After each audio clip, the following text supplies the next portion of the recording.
আসসালামু আলাইকুম সকল দর্শক শ্রোতাকে আমন্ত্রণ জানিয়ে শুরু করছি চ্যানেল আই সংবাদ স্টুডিওতে আপনাদের সাথে আছি মোহাম্মদ রাইহান। আর বিস্তারিত সংবাদের শুরুতেই জানিয়ে দিচ্ছি ফ্রেশ আটা ময়দা সুজি সংবাদ শিরোনামগুলো। মানুষের অধিকার এবং দেশের উন্নয়ন নিশ্চিতে ধানের শীষে ভোট দিতে তারেক রহমানের আহ্বান, বেকারদের প্রশিক্ষণ দিয়ে স্বাবলম্বী করার প্রতিশ্রুতি। কোনো বিশেষ গোষ্ঠী নয়, সব মানুষের অধিকার আদায় সচেষ্ট বলে জামায়াত আমিরের মন্তব্য, কেউ ভোট ডাকাতি করতে এলে রুখে দেওয়ার তাগিদ। প্রশাসন ও নির্বাচন কমিশন একটি দলকে সুবিধা দিচ্ছে বলে এনসিপির অভিযোগ, অতীত থেকে শিক্ষা না নিলে করুণ পরিণতির হুঁশিয়ারি। এবং চট্টগ্রাম রয়্যালসকে হারিয়ে বিপিএলের চ্যাম্পিয়ন রাজশাহী ওয়ারিয়র্স, তানজিদ তামিমের সেঞ্চুরি ও শরীফুলের এক আসর রেকর্ড উইকের শিকার।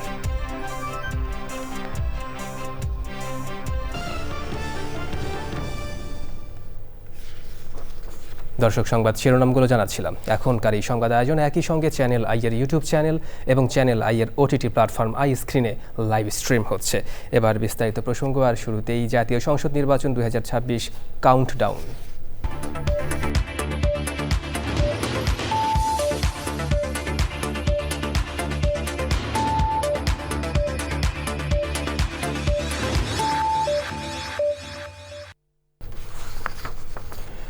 সবাইকে ধানের শীষের পক্ষে ভোট দেওয়ার আহ্বান জানিয়ে ঢাকা 17 আসনের বিএনপি প্রার্থী ও দলের চেয়ারম্যান তারেক রহমান বলেছেন, বিএনপি সরকার গঠন করলে কৃষক, শ্রমিক, অসহায়, দুস্থ ও বেকারদের জন্য নানান পরিকল্পনা বাস্তবায়নের মাধ্যমে মানুষের কাছে গিয়ে তাদের সমস্যার সমাধান করবেন। পিছিয়ে পড়া বাংলাদেশের পুনর্নির্মাণে এবং গণতন্ত্র প্রতিষ্ঠা করতে হলে মানুষকে ভোট দিয়ে তাদের জনপ্রতিনিধি নির্বাচন করতে হবে। আরও জানাচ্ছেন মির্জা ইমতিয়াজ।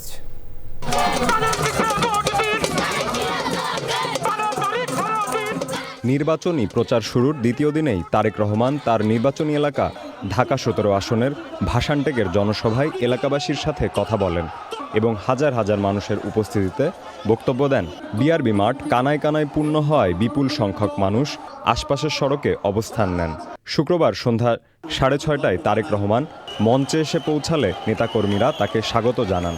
ভ্যান চালক সহ ভাষানটেকের নিম্ন আয়ের মানুষদের কাছে ডেকে তাদের ও এলাকার সমস্যা জেনে তারেক রহমান বলেন, বিএনপি ক্ষমতায় গেলে এলাকার মানুষের পুনর্বাসন সহ তাদের বিভিন্ন সমস্যার সমাধান করবেন তিনি। ইনশাআল্লাহ আপনাদের আল্লাহর রহমতে আগামী নির্বাচনে আমি জয়ী হলে এবং ধানের শীষ সরকার গঠনে সক্ষম হলে আজকে এই যে কয়জন মানুষ আপনাদের সকলের পক্ষ থেকে এখানে উপস্থিত হাজার হাজার এই এলাকাবাসীর পক্ষ থেকে যেই সমস্যার কথা বলে গেছে, পুনর্বাসন সহ অন্য যেই সমস্যাগুলো বলে গেছে, কিন্তু পুনর্বাসন থেকে মূল সমস্যা বলেছে, ইনশাআল্লাহ আমরা সেই সমস্যার সমাধান করব এই এলাকার মানুষের জন্য। ঢাকা 17 আসনের বিএনপি প্রার্থী জানান, বিএনপি নেতৃত্বে গেলে বিভিন্ন তরুণ তরুণী নানা বিষয়ে প্রশিক্ষণ দেওয়া হবে। আমরা চাই বাংলাদেশের লক্ষ লক্ষ যে তরুণ সমাজের সদস্য আছে, নারী হোক পুরুষ হোক, তাদেরকে বিভিন্ন রকম ট্রেনিং দিব, তাদের পড়ালেখা শেষ হোক বা শেষ হওয়ার আগে, যাতে দেশের ভিতরেই ব্যবসা বাণিজ্য করা হোক অথবা দেশের বাইরে হোক, তারা যাতে কর্মসংস্থানের ব্যবস্থা করতে পারে, যাতে স্বাবলম্বী হয়ে দাঁড়াতে পারে। তারেক রহমান বলেন, দেশের মানুষের অধিকার ফিরিয়ে আনতে এবং দেশের উন্নয়ন নিশ্চিত করতে ধানের শীষে ভোট দিয়ে তাদের প্রতিনিধি নির্বাচন করতেই হবে। দেশের প্রত্যেকটি সেক্টর বিগত 15-16 বছরের ধ্বংস হয়েছিল। এই ধ্বংস হওয়ার ফলে আজকে দেশ অনেক পিছিয়ে গিয়েছে। আমাদেরকে এগুলোকে পুনর্নির্মাণ করতে হবে। যদি পুনর্নির্মাণ করতে হয় তাহলে অবশ্যই আমাদেরকে এই দেশে গণতন্ত্রকে প্রতিষ্ঠিত করতে হবে। কেন প্রতিষ্ঠিত করতে হবে? কারণ গণতান্ত্রিকভাবে আপনারা যদি আপনাদের প্রতিনিধিকে নির্বাচিত করতে পারেন, তাহলেই কিন্তু আপনি একমাত্র আপনার এলাকার সমস্যা, আপনার সমস্যা আপনি তার কাছে নিয়ে যেতে পারবেন। নির্বাচিত সরকারই মানুষের সমস্যার সমাধান করতে পারবে বলে জানান বিএনপি চেয়ারম্যান তারেক রহমান। গরিব মানুষদের সহায়তার জন্য ফ্যামিলি কার্ড, কৃষকদের উন্নয়নের জন্য খাল খনন কর্মসূচি এবং বেকারত্ব দূর করতে বেকারদের ট্রেনিংয়ের ব্যবস্থা সহ নানা পরিকল্পনার কথা জানিয়েছে বিএনপি। আগামী জাতীয় সংসদ নির্বাচনে ধানের শীষে ভোট দিয়ে বিএনপিকে জয়যুক্ত করে এই সকল ওয়াদা বাস্তবায়িত করার কথা জানিয়েছেন বিএনপি চেয়ারম্যান এবং ঢাকা 17 আসনের এমপি প্রার্থী তারেক রহমান। Mirza Imtiaz, channel I, Dhaka. নির্বাচনী মাঠের লড়াইয়ে কোমর বেঁধে নেমেছে বাংলাদেশ জামায়াতে ইসলামী। শুক্রবার উত্তরবঙ্গের পঞ্চগড়, ঠাকুরগাঁও, দিনাজপুর ও রংপুরে জনসভা করেছেন দলের আমির ডাক্তার শফিকুর রহমান। বলেছেন, কোনো বিশেষ গোষ্ঠীর জন্য নয়, গণমানুষের অধিকার আদায়ে আপোষহীন থাকবে জামায়াত। আর 12ই ফেব্রুয়ারির নির্বাচনে কেউ ভোট ডাকাতি করতে আসলে সম্মিলিতভাবে তাদেরকে রুখে দেওয়ার আহ্বান জানান তিনি। তাফিমুল ইসলামের রিপোর্টে বিস্তারিত। মাঠ জুড়ে মানুষের ঢল আর মুহুর্মুহু স্লোগান। উপলক্ষ আসন্ন 12ই ফেব্রুয়ারি নির্বাচন ঘিরে 10 দলীয় নির্বাচনী ঐক্যের বড় শোডাউন। একে একে পঞ্চগড়, ঠাকুরগাঁও এবং দিনাজপুরের সমাবেশ শেষে রংপুরের সমাবেশে যোগ দেন ডাক্তার শফিকুর রহমান। দীর্ঘ সময় পর এমন বড় শোডাউনে উজ্জীবিত তৃণমূলের নেতাকর্মীরা। সকালে পঞ্চগড় চিনিকল মাঠে জনসভায় প্রধান অতিথির বক্তব্যে জামায়াতের আমির ডাক্তার শফিকুর রহমান বলেন, ষড়যন্ত্র করে উত্তরের এই জেলাগুলোকে বঞ্চিত করে রাখা হয়েছে। এবার পরিবর্তনের সময়। আমরা কথা দিচ্ছি, শুধু নদীর জীবন ফিরে আসবে না, মানুষেরও জীবন ইনশাআল্লাহ প্রাণ চঞ্চল হয়ে ফিরে আসবে। ন্যায় এবং ইনসাফ ভিত্তিক, আধিপত্যবাদ মুক্ত, দুর্নীতি মুক্ত, দুঃশাসন মুক্ত মানবিক বাংলাদেশ সৃষ্টি না হওয়া পর্যন্ত আমাদের লড়াই অব্যাহত থাকবে। ঠাকুরগাঁও জনসভায় গণভোটের হাঁয়ের পক্ষে সকলের কাছে ভোট চান জামায়াতের আমির। আমরা মনে করি ঐক্যবদ্ধ জাতিকে ঐক্যবদ্ধ করেই বাংলাদেশ করতে হবে ইনশাআল্লাহ। আমরা ঘোষণা করেছি, আল্লাহ আমাদেরকে কামিয়াবি দিলে, সফলতা দিলে আমরা কাউকে বাদ দিব না। আমরা সবাইকে বলবো, আসেন মিলেমিশে আমরা বাংলাদেশ গড়ে তুলি। 3টা শর্ত শুধু মেনে নিতে হবে। নাম্বার 1, কোনো দুর্নীতি নিজে করবেন না এবং কোনো দুর্নীতিবাজকে বগলের নিচে আশ্রয় দেবেন না। বিচার বিভাগ হবে সম্পূর্ণ স্বাধীন, আর বিচার হবে ন্যায়ের ভিত্তিতে। কোনো বেইনসাফি বিচার আর বিকিকিনি হবে না। চাঁদাবাজদের রমরমা ব্যবসা আর জনগণের যান যাওয়ার উপক্রম, এই সব কিছু বদলাতে হলে উত্তরবঙ্গের কৃষি ও শিল্পের উন্নয়নে বিশেষ পরিকল্পনার কথা তুলে ধরে জামায়াতে ইসলামীর আমির পঞ্চগড়, দিনাজপুর ও ঠাকুরগাঁয়ের পর রংপুরেও নানা প্রতিশ্রুতি দেন। একটি চাঁদাবাজ মুক্ত বাংলাদেশ, একটি দখলবাজ মুক্ত বাংলাদেশ, একটি আধিপত্যবাদ মুক্ত বাংলাদেশ। আমরা চাই আমাদের যুব সমাজ যে দাবি নিয়ে, মৌলিক দাবি নিয়ে রাস্তায় নেমেছিল আর চিৎকার দিয়ে বলেছিল, উই ওয়ান্ট জাস্টিস, আমরা চাই সেই ন্যায় বিচারের বাংলাদেশ। আল্লাহর ইচ্ছায় ও জনগণের ভোটে ক্ষমতায় গেলে উত্তরবঙ্গে সবার আগে তিস্তা মহাপরিকল্পনা বাস্তবায়ন করা হবে বলে জানান জামায়াতের আমির। তাফিমুল ইসলাম, চ্যানেল আই, রংপুর। প্রশাসন ও নির্বাচন কমিশন একটি দলকে সুবিধা দিচ্ছে বলে অভিযোগ করেছে জাতীয় নাগরিক পার্টি এনসিপি। দলের নির্বাচন পরিচালনা কমিটির চেয়ারম্যান আসিফ মাহমুদ সজীব ভুঁইয়া বলেছেন, অতীত থেকে শিক্ষা না নিলে নির্বাচন কমিশনকে করুণ পরিণতি ভোগ করতে হবে। দলীয়করণ বাদ দিয়ে ভারসাম্যের সাথে সব দলের সংবাদ পরিবেশনে মিডিয়ার প্রতি আহ্বান জানান তিনি। চাচাপর মিন্টুর রিপোর্ট। গণভোটের প্রচারের জন্য 238টি আসনে দলীয় প্রার্থী ঘোষণা করেছে জাতীয় নাগরিক পার্টি এনসিপি। শুক্রবার রাতে এনসিপির অস্থায়ী কার্যালয়ে এক সংবাদ সম্মেলনে এসব প্রার্থীর নাম ঘোষণা করা হয়। প্রশাসন ও নির্বাচন কমিশন একটি দলকে সুবিধা দিচ্ছে বলে সংবাদ সম্মেলনে অভিযোগ করেন এনসিপি নির্বাচন পরিচালনা কমিটির চেয়ারম্যান আসিফ মাহমুদ। স্পষ্টভাবে এটা ইঙ্গিত করে যে প্রশাসন, নির্বাচন কমিশন একটা নির্দিষ্ট দলকে সুযোগ সুবিধা করে দিচ্ছে। একটা নির্দিষ্ট দলের বিরুদ্ধে ব্যবস্থা নিতে গেলে আইন অনুযায়ী সরকারি অফিসারদেরকে পরিবর্তন করে দিচ্ছে। আমরা আহ্বান জানাবো যে সবার যে আবেদনগুলো যাচ্ছে প্রশাসনিক দলের ক্ষেত্রে, সেটা দলমত নির্বিশেষে সেটার যথাযথতা যাচাই করা এবং সেটার বিষয়ে শুধু নির্বাচন কমিশনের ভিতরে না রেখে সংশ্লিষ্ট দপ্তরের সাথে আলোচনা করা। একটি দলের পক্ষে কাজ না করে ভারসাম্যের সাথে সব দলের সংবাদ পরিবেশনে মিডিয়ার প্রতি আহ্বান জানান তিনি। আমাদের বাংলাদেশের মিডিয়া এখন একটি দলের দিকে ঝুঁকে যাচ্ছে। আমরা স্পষ্টভাবে বলে দিতে চাই, আমরা এর আগেও মিডিয়ার দলীয়করণ দেখেছি এবং মিডিয়ার দলীয়করণ হলে সেটার ফলাফল কী হয় সেটাও দেখেছি। আমরা আহ্বান জানাবো বাংলাদেশের যারা মিডিয়ার মালিকরা আছেন এবং যারা রিপোর্টাররা আছেন সকলকে, যে নির্বাচনের মতো গুরুত্বপূর্ণ সময় রাষ্ট্রের একটা গুরুত্বপূর্ণ স্তম্ভ হিসেবে আপনারা নিরপেক্ষ ভূমিকা পালন করবেন এবং কাভারেজ দেওয়ার ক্ষেত্রে সকল দলকে সমান সুযোগ দেওয়া হবে। গণভোটের পক্ষে 25শে জানুয়ারি থেকে 5ই ফেব্রুয়ারি দেশের 30টি স্পটে পদযাত্রা করবে এনসিপি। শনিবার বিকেল 5টায় ঢাকা বিশ্ববিদ্যালয়ের টিএসসির পায়রা চত্বরে নির্বাচনী থিম সং এবং গণভোটের থিম সং প্রকাশ করবে। এর আগে শুক্রবার সন্ধ্যায় রাজধানী ধানমন্ডিতে ঢাকা 10 আসনে ঐক্যবদ্ধ বাংলাদেশ জোটের প্রার্থী অ্যাডভোকেট জসিমউদ্দিন সরকারের নির্বাচনী কর্মসূচি তারুণ্যের সমাবেশে বক্তৃতা করেন আসিফ মাহমুদ। নির্বাচন কমিশন সহ বিভিন্ন প্রতিষ্ঠান যাযাবর মিন্টু, চ্যানেল আই, ঢাকা। এবার বিপিএল টি-20 ক্রিকেট প্রসঙ্গ।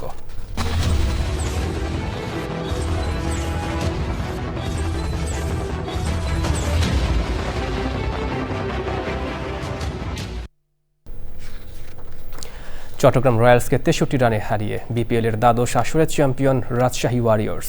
রাজশাহীর দেওয়া 100 ক্রিকেট দলের বিপিএল ফাইনালে উপস্থিত হয়ে জানিয়েছেন যুব ও ক্রীড়া উপদেষ্টা আসিফ নজরুল। বাংলাদেশের ক্রিকেটের সংকটাপূর্ণ মুহূর্তে সব উপদেষ্টারাই ক্রিকেটারদের পাশে থাকার বার্তাও পৌঁছে দেন তিনি। Bangladeshi people, they love their cricketers, they love cricket, and the huge presence of the spectator is a testament to this, and this was actually much needed because quite recently Bangladesh has been on the verge of being excluded from the T20 World Cup. They are right, they have the right to play there, but they are being excluded.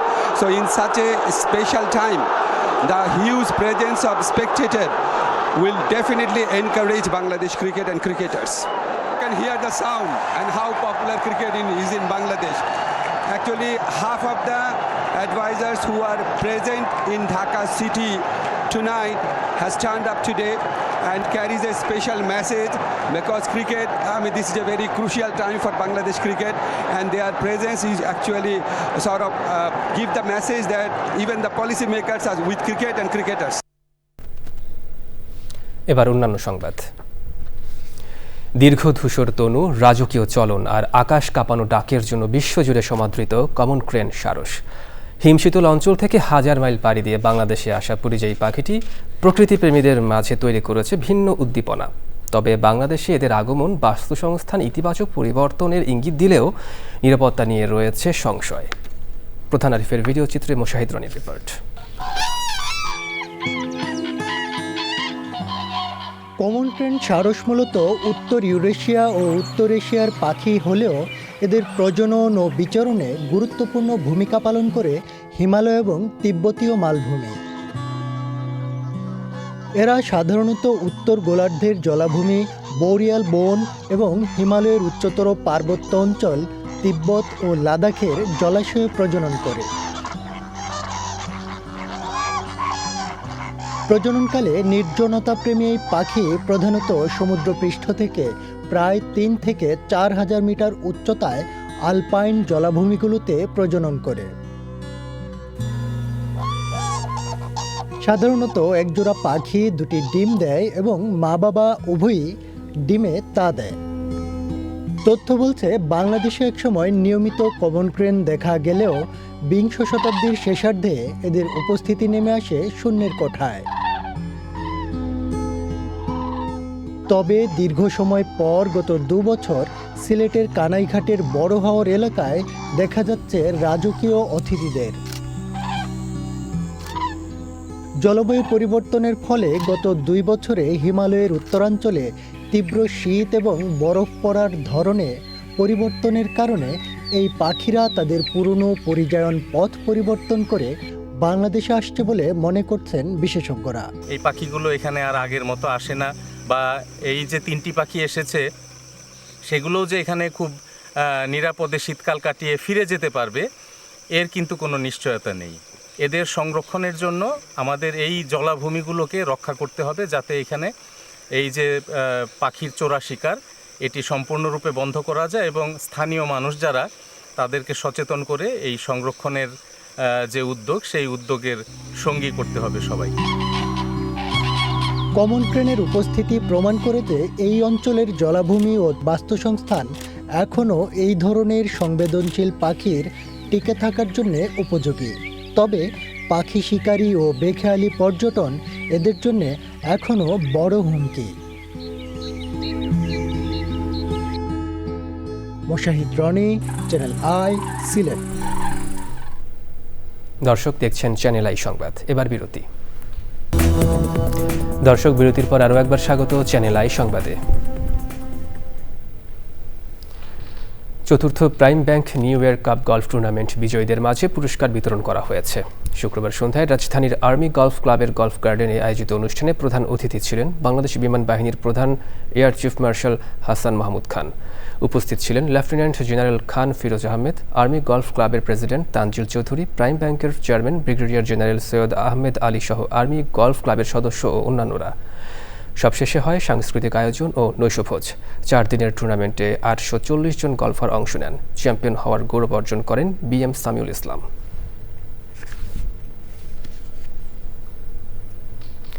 আফগানিস্তানে NATO বাহিনীর ভূমিকা নিয়ে যুক্তরাষ্ট্রের president Donald ট্রাম্পের মন্তব্য ঘিরে যুক্তরাজ্য সহ মিত্র দেশগুলোতে তীব্র ক্ষোভ ও প্রতিক্রিয়া জানিয়েছে। ট্রাম্প দাবি করেন, আফগানিস্তান যুদ্ধে ন্যাটো মিত্ররা মূলত সম্মুখ সারি থেকে দূরে ছিল। তবে তার এই বক্তব্য প্রত্যাখ্যান করেছেন যুক্তরাজ্যের প্রধানমন্ত্রী কিয়ার স্টারমার, প্রিন্স হ্যারি ও বেশ কয়েকটি ন্যাটোভুক্ত দেশ। যুক্তরাজ্যের প্রধানমন্ত্রী কিয়ার স্টারমার ট্রাম্পের মন্তব্যকে অপমানজনক ও সত্যিই ভয়াবহ বলে আখ্যা দিয়ে বলেন, আফগানিস্তানে যুক্তরাষ্ট্রের পাশে দাঁড়িয়ে যুদ্ধ করেছে যুক্তরাজ্য সহ ন্যাটোর মিত্ররা। এমন বক্তব্যের জন্য ট্রাম্পকে ক্ষমা চাওয়া উচিত বলেও ইঙ্গিত দেন স্টারমার। আফগানিস্তানে 2 দফা দায়িত্ব পালন করার কথা জানিয়ে প্রিন্স হ্যারি বলেন, ন্যাটো সেনাদের ত্যাগের সত্য সম্মানের সঙ্গে তুলে ধরা জরুরি।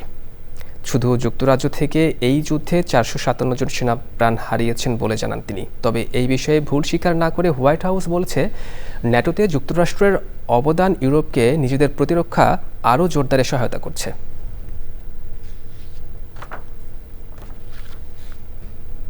এবার কৃষি সংবাদ।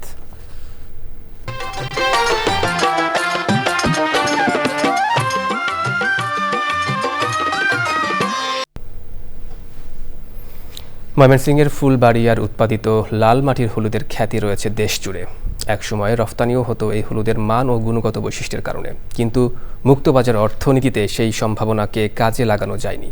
কৃষকদের অভিযোগ, ভারত ও মিয়ানমার থেকে নিম্নমানের হলুদ আমদানি করে বাজারে বিক্রি হচ্ছে লাল মাটির হলুদের সাথে মিশিয়ে। এতে ক্ষতিগ্রস্ত হচ্ছে স্থানীয় চাষি ও ব্যবসায়ীরা। ময়মনসিংহ থেকে শেখ মহিউদ্দিন আহমেদের তথ্যচিত্রে আলমুকসিদের রিপোর্ট।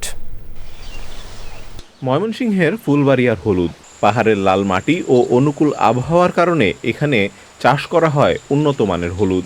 রান্নায় ব্যবহৃত মশলা হিসেবে এই হলুদ স্বাদে গন্ধে অতুলনীয় ও পরিমাণে কম লাগায় যা ছিল একসময় জগৎ বিখ্যাত। ভারত ও মিয়ানমার থেকে নিম্নমানের হলুদ আমদানি করে মেশানো হচ্ছে ফুলবাড়িয়ার হলুদের সাথে। বেশি লাভের আশায় হলুদ কারসাজির কারণে অপার সম্ভাবনা থাকলেও তা মুখ থুবড়ে পড়েছে অর্থনীতির বাজারে। পরিশ্রম করছি, অলদি করছি 50 টাকা, আমরা খুব দাম পাই না। বাংলাদেশে সবাই বলে ফুলবাড়িয়া হলুদ 1 নম্বর, এর চেয়ে কোনো বালা হলুদ হয় না। এই ভেজাল হলদি মিশাইয়া আঙ্গার বাজারটা একদম ডাউন বানাই ফেলেছে। ইন্ডিয়ার হলুদটা খাইতে দেখতে খুব ভালো, কিন্তু খাইতে ভালো না। আঙ্গের ফুলবাড়িয়া হলুদটা খাইতেও ভালো, বিক্রিও ভালো। আমাদের হলুদ এখন বাজার হলো 5,000 5,500 টাকা, হলুদের দাম ছিল 8,000 টাকা। ফুলবাড়িয়ার হলুদের সাথে মিক্সড করিয়া এগুলা বিক্রি করতেছে, এর জন্য আমাদের এই ফুলবাড়িয়ার হলুদটা দাম কমে গেছে অনেকটাই, চাহিদাও কমে গেছে। কৃষি বিভাগ বলছে এই হলুদকে জিআই পণ্যের তালিকাভুক্তকরণের জন্য নেওয়া হচ্ছে প্রস্তুতি। আমরা উপজেলা প্রশাসনের সহায়তায় এটা তৎপর আছি। আমরা যে কোনো তথ্যের ভিত্তিতে যদি আমরা সুযোগ পাই সেগুলোকে আমরা জব্দ করবো এবং তাদেরকে শাস্তির আওতায় আনার চেষ্টা করব। আর আমরা চাই যে ফুলবাড়িয়ার হলুদটাকেও আমরা জিআই পণ্য হিসেবে অন্তর্ভুক্ত যেন করতে পারি। সেজন্য আমাদের পর্যাপ্ত তথ্য উপাত্ত ডকুমেন্ট সংগ্রহ কাজ চলছে। গত 5 বছর ব্যবধানে এই অঞ্চলে 320 হেক্টর জমিতে কমেছে হলুদের আবাদ। কাজেই সংশ্লিষ্টদের এই ব্যাপারে জরুরি পদক্ষেপ প্রয়োজন বলে মনে করছেন বিশেষজ্ঞরা। আল মুকসিদ, চ্যানেল আই। এবার প্রকৃতি সংবাদ।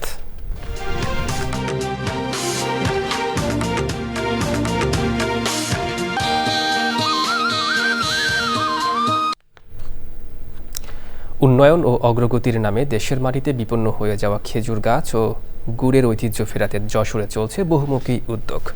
ইতিমধ্যে হাজারো খেজুর গাছ যেমন রোপণ করা হয়েছে, তেমনি নিরাপদ উপায়ে রস সংগ্রহ ও গুড় উৎপাদনে চলছে গাছি বাড়ি নামের অভিনব উদ্যোগ।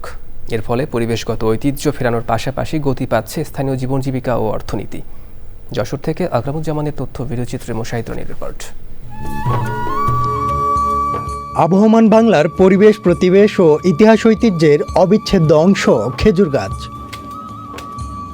তবে কালের বিবর্তনে ইটভাটার জ্বালানি সহ নানা কারণে হারাতে বসেছে খেজুর গাছ। যশোরের যশ, খেজুরের রস। ঐতিহ্যের ধারক কেমন প্রবাদ যখন বিস্তৃত হতে চলেছে, তখন পরিবেশ সুরক্ষায় খেজুর সৃজন ও গাছ সংরক্ষণের পাশাপাশি গাছি ও সাধারণ মানুষকে উৎসাহিত করতে গাছিদের প্রশিক্ষণ, স্বাস্থ্যসম্মত রস ও গুড় উৎপাদন এবং তা বাজারজাতকরণে চলছে নান্দনিক উদ্যোগ। তাবাল ধুয়ে টুয়ে আসে পরিষ্কার করে তাবালে দিয়ে ঢালি দিই, দিয়ে জাল দিয়ে ধরেন আমরা গুড় বানাই। এলাকায় যারা গাছি আছে তাদেরও আগ্রহ বেড়েছে, তারা নতুন করে গাছ কাটার পরে এখন নতুন গাছির তৈরি হচ্ছে। স্বাস্থ্যসম্মত খেজুর গুড় ও রস উৎপাদনকে স্বল্প ও দীর্ঘমেয়াদে ইতিবাচক বলছেন সংশ্লিষ্টরা। যে ন্যাচারাল রিসোর্সটাকে যদি প্রপার ইউটিলাইজ এবং ম্যানেজমেন্ট করা যায়, তাহলে এটা একটা আমাদের একটা এন্টারপ্রেনার, ভালো একটা শিল্প এবং এইটার থেকে আয়ের একটা ভালো পথ তৈরি হবে এবং মানুষ ভবিষ্যতে এটাতে আরও বেশি নিয়োজিত হবে। ওরা তো সমিতির মাধ্যমে সহযোগিতা করে ওই নিজের পণ্যগুলো উৎপাদন করতে পারে, তারপরে বিক্রিও করতে পারেন, তারপরে সমস্যা আসলে একটু একসাথে সমস্যা সমাধান করতে পারে, এরকম অবস্থাতে আমরা তৈরি করতে পেরেছি।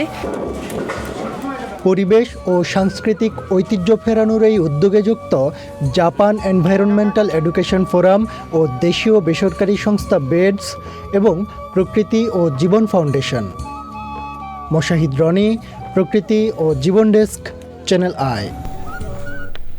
এবার খেলার খবর।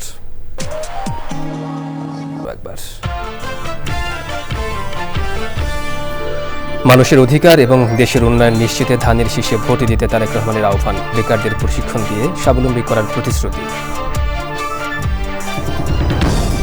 কোনো বিশেষ গোষ্ঠী নয়, সব মানুষের অধিকার আদায়ে সচেষ্ট বলে জয়মাত আমিরের মন্তব্য। কেউ ভোট ডাকাতি করতে এলে রুখে দেওয়ার তাগিদ। প্রশাসন ও নির্বাচন কমিশন একটি দলকে সুবিধা দিচ্ছে বলে এনসিপির অভিযোগ। অতীত থেকে শিক্ষা না নিলে করুণ পরিণতির হুঁশিয়ারি।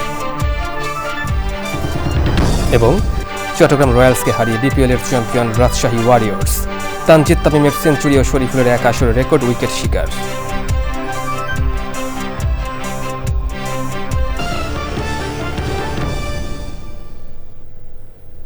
দর্শক, চ্যানেল আইয়ের সর্বশেষ সংবাদ জানতে ভিজিট করুন channelionline.com এ। যুক্ত থাকুন আমাদের সোশ্যাল মিডিয়ার প্ল্যাটফর্মগুলোর সাথে। পরবর্তী শীর্ষ খবর দেখার আমন্ত্রণ। ধন্যবাদ সবাইকে।